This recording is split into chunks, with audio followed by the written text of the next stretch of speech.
Barbara, don't sneak up on people like that. It's too much. What are you still doing here? You're right. I was going to tell you about the history of this building. Look, let's head into the lobby and I'll tell you everything about the Fort Monroe office, formerly the Fort Monroe Post Office and Customs House.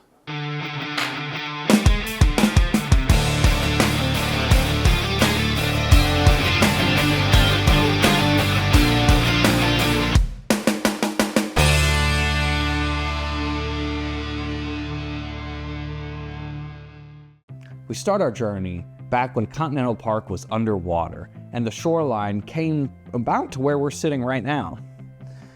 But in the vicinity was the Limehouse. The Limehouse was used for making mortar for the stone fort back in the 1820s. We then see the Convict House, which is believed to be used for military convict laborers. If you want to see something really cool, next door at the Visitor and Education Center is a wooden pipe from these previous buildings.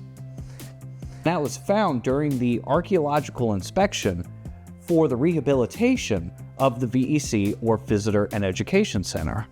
Now, in 1898, this plot of land was cleared so that a very specific building could be constructed. Do you know what that building is? Barbara, this is where you answer the question. You say it back. We went over this. Oh, that's okay. I know you're camera shy. It was this building, and this building was purpose-built to be the post office and customs house that not only did what's described in the name, but the second floor also served as the home, as it was an apartment for the postmaster and his family to live. And it had an office for him. That was until 1953, which during the renovation, it was converted into only offices. During the renovation of 1952 and 1953, the building was repainted, recaulked, and repointed. And you might think that takes away from the original elements. But don't be too quick to make assumptions, Barbara. This building still retained a ton of original features, and that includes this beautiful woodwork, the tin ceilings, the metal grills, the mailboxes, and this massive wooden screen.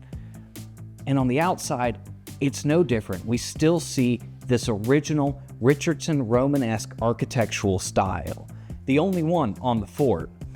And we see this specific style in the paired arch windows, the massive archway in the entrance, and the asymmetrical facade. And while looking at the building, it's kind of hard to miss the giant clock and clock tower, which is kept in accurate time thanks to our wonderful volunteers. But we've talked about that before. And if you haven't seen it, check out one of our previous videos. Isn't that so exciting? Well, I guess Barbara didn't find it that exciting. We'll let her sleep. But where does that leave us today? Today, this building houses the Fort Monroe Authority admin offices. That includes our executive staff, procurement, project management, heritage assets, communications, accounting, human resources, and VEMP, venues, events, and most importantly, media production. Thank you for watching as we discover the history of the former Post Office and Customs House that's now the Fort Monroe Authority Offices. This building is by appointment only. However, if you need immediate assistance, feel free to go next door and visit our lovely staff at the Visitor and Education Center. Thank you for watching. Make sure to follow our Facebook page and subscribe to our YouTube channel so you can join me in the next one.